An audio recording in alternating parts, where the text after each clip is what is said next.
అద్వితీయ దేవుడు, ఆది సంభూతుడు, పరిశుద్ధుడు పరిశుద్ధుడు పరిశుద్ధుడని పిలువబడుతున్న వేవేల దూతలతో పొగడబడుచున్న త్రియేక దేవునికి కృతజ్ఞత స్తుతి స్తోత్రాలు సదాకాలము కలుగునుగాక.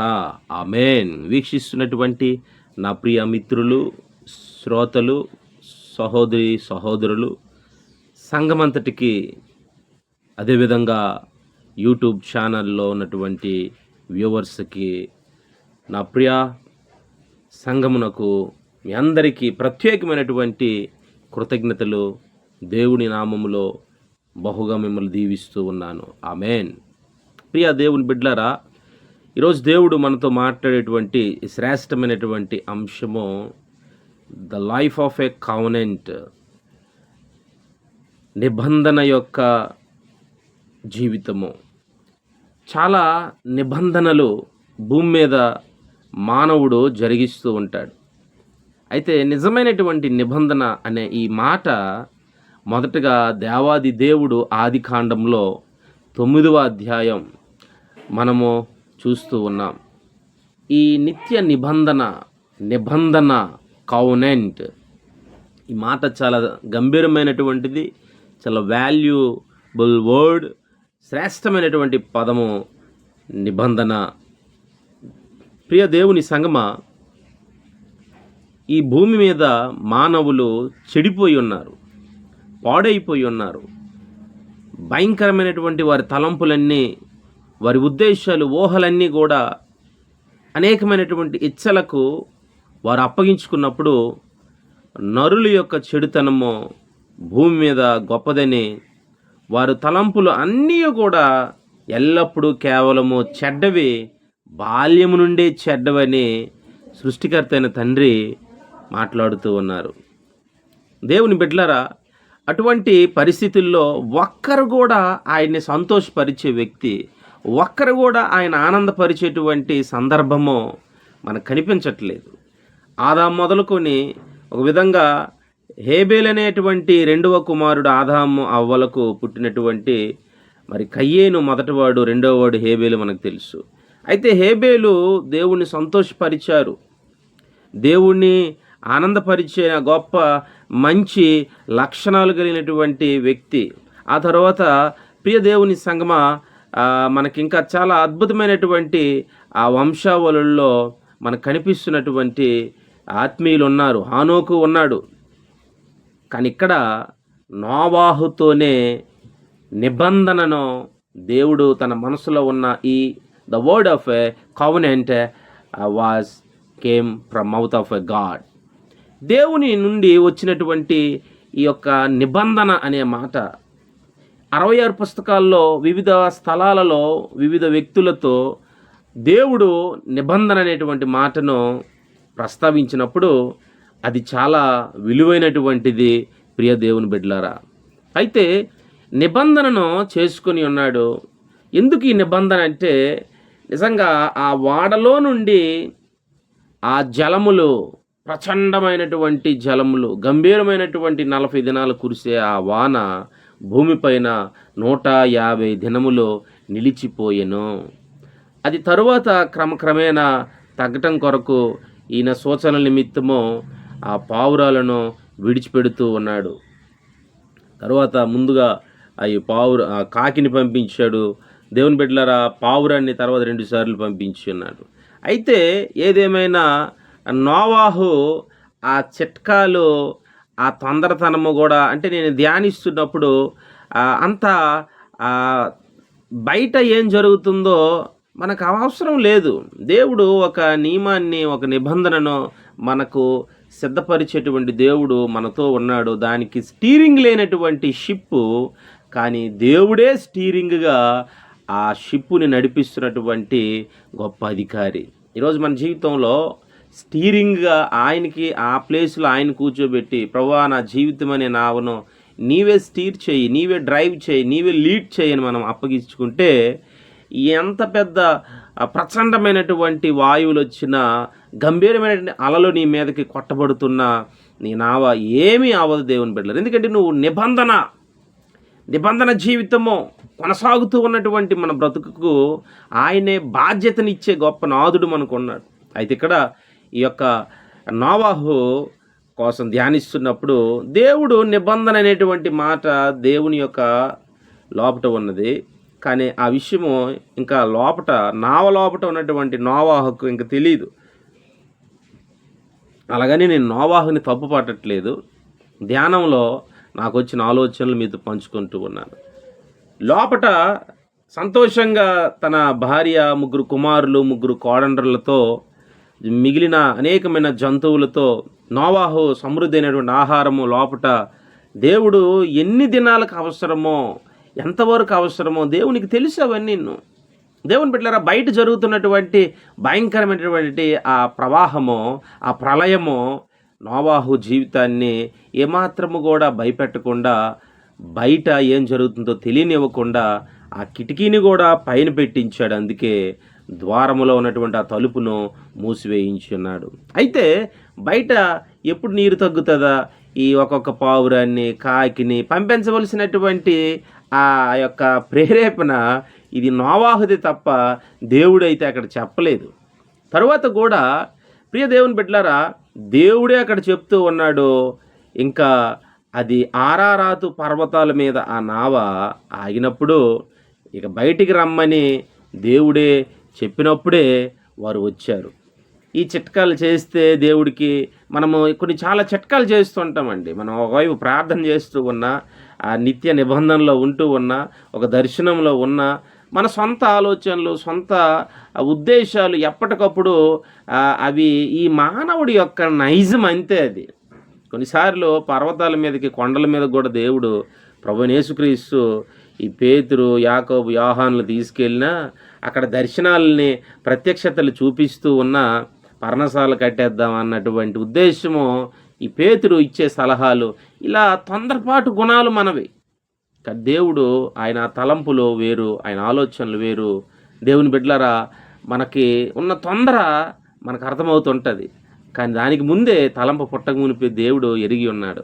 అయితే ఈరోజు నేను మాట్లాడుతున్నది నిబంధన కోసం అనే అంశంతో మాట్లాడుతూ ఉన్నాను. ఇక్కడ దేవుడు నిబంధన భూమి మీదకి ఎప్పుడైతే మరలా ఈ నోవాహు తన కుటుంబంతో మిగిలిన జంతువులన్నీ బయటకు వచ్చిన తర్వాత అక్కడ పరిశుద్ధమైనటువంటివి బలి అర్పించినప్పుడు ఒక బలిపీఠం కట్టి జంతువులు అక్కడ బలి ఇచ్చినప్పుడు దేవుడైన ప్రభువు దాన్ని ఆంగ్రించి దేవుడు అక్కడ చెప్తున్న మాట, ఇక నా నిబంధన, నిత్య నిబంధన నేను మీతో స్థిరపరుస్తూ ఉన్నాను. ఈ భూజంతువులన్నిటితో కూడా నేను ఇక మీదట ఇదిగో ఇక ఇటువంటి వర్షము, ప్రచండ వర్షము వాయువును ఇక పంపనని, ఇదిగో దీనికి గుర్తుగా కూడా ఆకాశము, ఆ మేఘములో మధ్య ఒక ధనస్సును, ఆకాశములో ఒక ధనస్సును నిలుపుతాను. I will keep the rainbow and I have covenant with rainbow. It will not come same situation again and repeat, it will not come. మరలా ఇటువంటి ప్రళయము, వర్షం వలన ఈ లోకమును నేను నాశనం చేయనని ఆ మేఘములో ఆ ధనస్సు చూసిన ప్రతిసారి నాకు నిబంధన, ఇట్ విల్ బి రిమెంబర్, జ్ఞాపకం వస్తూ ఉంటుంది. దేవుని సంగమా, దేవుడు కోపం వస్తే ఎప్పుడో మరలా సెకండ్ రిపీటు ఇటువంటి ప్రళయం రాగలదు. కానీ ఆ ధనస్సు ప్రతిసారి కూడా ఆ ధనస్సు దేవుడు నిబంధనగా గుర్తుపెట్టాడు. మొదట నోవాహుతో నిబంధన అనే ఈ పదము మొదటగా నోవాహు నుంచే స్టార్ట్ అయింది. దేవుని బిడ్డలారా, ఈ 9వ అధ్యాయంలో స్టార్ట్ అయింది నిబంధన అనేటువంటి మాట. చూడండి, ఈ నిబంధన ఇక్కడ ప్రారంభమైంది. ఆ ధనస్సుతో నిబంధన పెట్టుకున్నాడు. నోవాహుతోను ధనస్సుతోను దేవుడు నిత్య నిబంధన అని అంటూ ఉన్నాడు. ఎవర్ లాస్టింగ్ కవనెంట్, నిత్య నిబంధన. ఎంత శ్రేష్టమైన పదం దేవుని సంగమా. తరువాత మనకి 17వ అధ్యాయంలో మరలా అబ్రహాము వస్తూ ఉన్నాడు. చాలా విశ్వాస వీరుడు, దేవుని మనసుని, హృదయాన్ని మరి ఎంతగానో దోచుకున్నటువంటి వాడు, దేవుని గుండెల్లో ఉన్నటువంటి వాడు, అబ్రహాము, ఆయన కోసం కూడా చాలా చాప్టర్స్ అనేటువంటివి మనకి కనిపిస్తూ ఉన్నాయి. ఈ 17వ అధ్యాయంలో నిజంగా చాలా అద్భుతమైనటువంటి దేవునిని ప్రభువు 99వ సంవత్సరమున అబ్రహాముకి సున్నతిని బట్టి అక్కడ నిబంధన, ఇక్కడ ఒక గుర్తు పెట్టాడు. ఈ యొక్క సర్కమ్స్టాన్స్, ఈ యొక్క దేవుని బిడ్డలారా, ఆ సున్నతి వలన చాలా బాధగా ఉంటుంది. 99 సంవత్సరాల వయసులో ఆపరేషన్ అంటే సున్నతి, పురుషులకి తెలుసు ఆ బాధ ఎలా ఉంటుందో. దేవుని బిడ్డలారా, ఆ గోప్యాంగ చర్మాన్ని అది తొలగించబడుతున్నప్పుడు అక్కడ తన కుమారుడు ఇష్మాయేలు 13వ సంవత్సరము, ఇతనికి అబ్రహాముకి 99వ సంవత్సరము, తనతో ఉన్నటువంటి వెండితో కొనినటువంటి దాసులను, తర్వాత అక్కడ ఉన్నటువంటి తన పనివారు, ఎంతమంది అయితే తన బంధువులు కుటుంబస్తులు ఉన్నారో వారందరికీ ఒకే దినమున సున్నతి.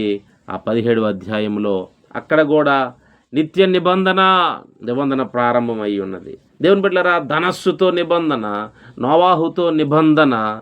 ధనస్సు అంటే అదే వర్షం రాకుండా మేఘముల మధ్య ధనస్సు పెట్టాడు, దానితో నిబంధన. నోవాహుతో నిబంధన చేసుకున్నాడు, తర్వాత అబ్రహాముతో నిబంధన చేసుకొని ఉన్నాడు.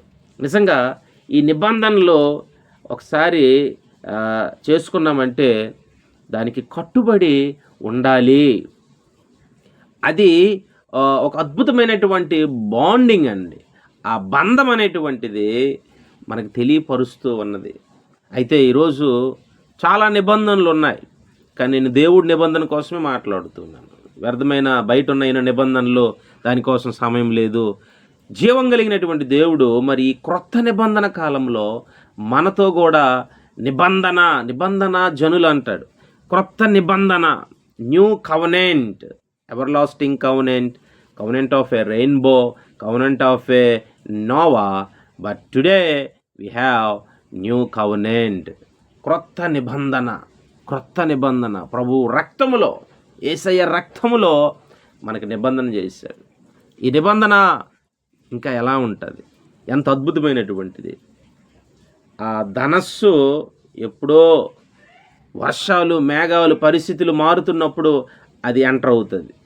కానీ ఈ నిబంధన, యేసయ్య రక్తం అనేటువంటి నిబంధన, ఈ క్రొత్త నిబంధన దానికంటే శ్రేష్టమైనటువంటి, నిత్యము కూడా ప్రభువు ఎదుటే ప్రభు యొక్క రక్తము, తన ప్రియకుమారుని యొక్క రక్తము నిత్యము కూడా ఆ ఒలికించిన ఆ రక్తము మన పైన ఉన్నది. అటువంటి నిబంధన మనకు చేశాడు. మరి ఆ నిబంధన జనులుగా మనం ఇంకెంత ధన్యులము. ఆ నిబంధనకు మనం ఎంతగా ఆయనను ప్రేమించాలి, ఎంతగా ఆయన చిత్తం చేయాలి, ఆయన కొరకు ముందుకు మనం వేగురు పడాలి, ఆ నిబంధనలో పరవశించిపోవాలి. దేవుని బిడ్డలారా, మరి ఈరోజు నీ నిబంధన దేనితో చేసుకొని ఉన్నావు? చాలామంది వ్యసనాలకు నిబంధనలు చేసుకుంటారా. ఈరోజు నేను ఇచ్చాను, నువ్వు తప్పకుండా, నేను అడిగిన రోజు నువ్వు తప్పకుండా ఇవ్వాలి, ఇస్తావు కదా. దాని మీద ఒక చాలా రాసుకుంటా ఉన్నటువంటి బాండ్లు అయితేనేమి, చాలా మరి ఇలాగ కాంటాక్ట్స్ అయితేనేమి, పాపానికి నిబంధనలు చేసుకొని పతనమైపోతున్న పరిస్థితులు ఉన్నాయి. ఈరోజు మన నిబంధన సిలువుతో, మన నిబంధన ప్రభు రక్తముతో, మన నిబంధన ఆయన వాక్యముతో, మన నిబంధన పరిశుద్ధ జనముగా సహవాసముకు మన నిబంధన. దేవుని బిడ్డలారా, మన నిబంధనను మనం ఏ రీతిగా మీరుతూ ఉన్నామా, కాపాడుకుంటూ ఉన్నామా? ఈ నిబంధనను అనేక మార్లు మనము ఏ రీతిగా దానిని కొలతలు, పరిమాణము నీ ఆత్మీయ జీవితంలో ఉన్నదో నాకు తెలియదు. కానీ క్రొత్త నిబంధన అని అంటూ ఉన్నాడు. ఈ క్రొత్త నిబంధన అనేటువంటి ఆ యొక్క 66 పుస్తకాల్లో దేవుని సంగమ మనకి పాత నిబంధనను మరి మనము చూస్తున్నాం. క్రొత్త నిబంధన అనే ఆ స్టార్టింగ్లోనే ఆ ప్రింటింగ్ మనకు కనిపిస్తూ ఉంది. మరి ఈ నిబంధన, న్యూ కవనెంట్ మనం కాపాడుకుందాం. దీంట్లో మన నిబంధనను అనేకులకి మనము తెలియపరుద్దాం. ఆ నిబంధనకై మన ప్రాణాన్ని మనము లక్ష్యం చేయక ఆ నిబంధన దేని కొరకు చేశాడు? క్రొత్త నిబంధన అంటే ఏంటి? What is the meaning of a new covenant? ఈ నిబంధన ప్రభువు చేశాడు.